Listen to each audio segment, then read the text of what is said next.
Welcome to Honest Whispers Review. On this video, I'll be reviewing Spider-Man vs. Venom Miniature, released by Applause back in 1997, limited to 10,000 pieces. No designer or sculptor is credited, but it does come with the certificate of authenticity, which isn't numbered or, individualized. It does say it's a first edition collectible, and it looks like it's basically based on this artwork right here. As I'll move right here to kind of show you the difference. So I'm going to go over 5 different categories to review this. First category is design, which basically covers the pose and the concept, and the concept is excellent. It's a classic Spider-Man versus Venom scene. Definitely with Venom trying to punch Spider-Man, Spider-Man dodging and leapfrogging over him. Concept's very nice. Pose is nice, and in the base, it's not completely Spider-Man eccentric, although it is somewhat, because if you can see, the right side of the base is Spider-Man's front view. But any way you display it, definitely works. The base is a nice color, nice touch. So if you're definitely a Venom fan, you could definitely pose it or display it with Venom facing front. Or you can always do the 50-50 on the side view, just like the artwork.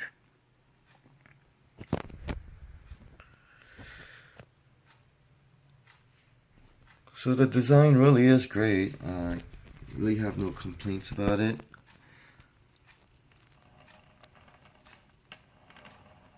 I gotta say, it's definitely is one of the best Spider-Man and Venom combo diorama. There are a couple out there from different companies. This is definitely one of the best. So I'm going to give it a 10 out of 10 on design. The next category is sculpting. Sculpting covers the execution. Basically, it's how well 2D or the concept design, which is right here, is translated to 3D, which is right here. And as you can see, there's a lot of differences, not huge differences, but first difference, as you can see, I'm going to point out here, on a lot more dynamic looking muscle features. Of course, that's not a huge difference, but look at the way the punch is. It looks more realistic, straightforward, precision. Spider-Man's foot is all the way up there. It shows his flexibility, trademark flexibility, so it's past his head. Now when you look at the actual run, Spider-Man's foot's not even, well, it's kind of close to his shoulders, but not even close to the tip of his head. Venom's punch, reach, just doesn't align the same way, especially when you look here in the top view. The angle just doesn't look like a real punch. It looks like, I mean, it could be possible that it's after the punch, but just the way it looks is sloppy. The way his angle of his fist just doesn't look right. Just would be more straightforward, more higher, like that, if his punch was exactly the same. So that's a subtle difference that I had a small issue with. The sculpting itself overall is good, but as you can see on certain details, I mean, you could see a lot of good muscle definition on both Spider-Man and Venom. The proportion on both of them is great. Definitely in comparison between Spider-Man's size and Venom's size, shows what a monster Venom is, and shows why he is one of Spider-Man's greatest foes or villains. But going on some minor details here, as you can see on the web, sculpting, and of course it's not always the sculpting's fault, it could be the molding or the cast, sloppy looking. As I'm always honest, it looks sloppy looking. It looks like a kid who made a clay ashtray, like part of a clay ashtray from kindergarten art. Left side's not as bad, but you can see that the webbing looks a little sloppy there. Wow, the webbing actually looks more like webbing, a little bit more. But here it looks so much more narrow rectangles. It doesn't look right, not consistent. Face is okay, the nose is sculpted and everything, but as you can see here on his fingers, very sloppy looking here as well. Stubby pinkies, unproportioned. Look at the thickness, and even in between, it's not clean. I mean, so few sloppiness. Otherwise, everything else is pretty good.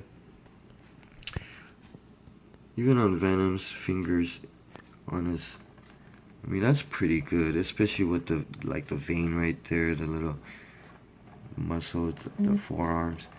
So due to that, I'm gonna give this an 8 out of 10. Could have been perfect, but due to those minor flaws, which is still a high score. Next category is painting. Painting overall is good. You can see there's a gloss finish to Spider-Man, matte finish to Venom, and even Spider-Man's red part of his costume, it has more of a matte finish to it. So as you can see, it doesn't reflect the light as much. My biggest flaws here would be the webbing.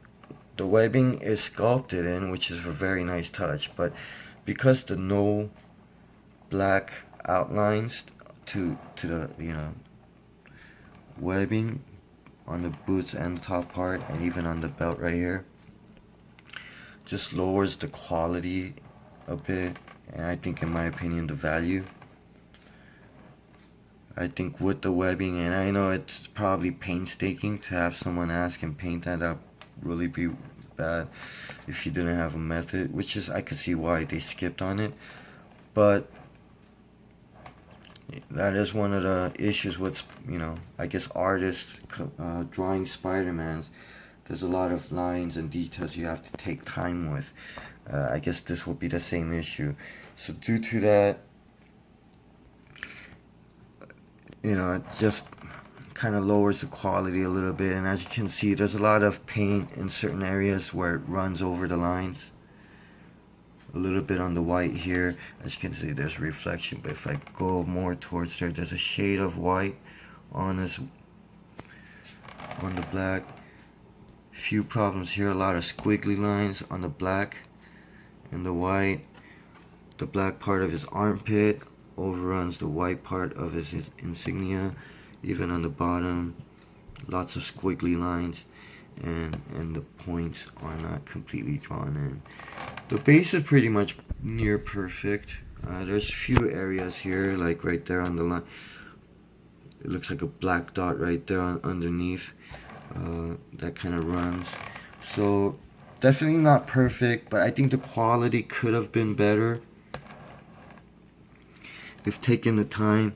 Like, for instance, the teeth ain't bad, but when you start looking closely, it's like the gums are like, I don't know, it's just, I think it would have been looked better if the teeth were actually drawn to where the black is. So because it kind of separated, and of course these are things you would have to look closely at, but overall, when you look at it from afar, it is still overall well done. So I'm still going to give it a high score, a 7 out of 10 on painting. When this originally came out, I believe the retail was around $29.99. At the highest, it could have been $39.99, but I'm pretty positive it was more around the 30. Unfortunately, for a 21-year-old diorama statue, or a so-called miniature, or basically there isn't much aftermarket value. You could find a used one right now for about $45–50. So I would say a brand new one, unopened, you could easily find one for around, I would say, easily $50, $60. That's with the shipping included. So unfortunately, there's not much aftermarket value on this. I mean, I would expect something 21-year-old, statue, figure, diorama, to at least be in the 200% range, what it was originally sold for. So unfortunately, it's not even near $100. You could definitely find one around the $50 in this condition. So this, I'm gonna give the value a 6 out of 10. So as you can see, this can be posed or displayed in many different angles. You could, if you get sick of this angle, you could definitely go with the either half and half, or if you're a Venom fan, you could go with Venom first. So this has a lot of, I guess,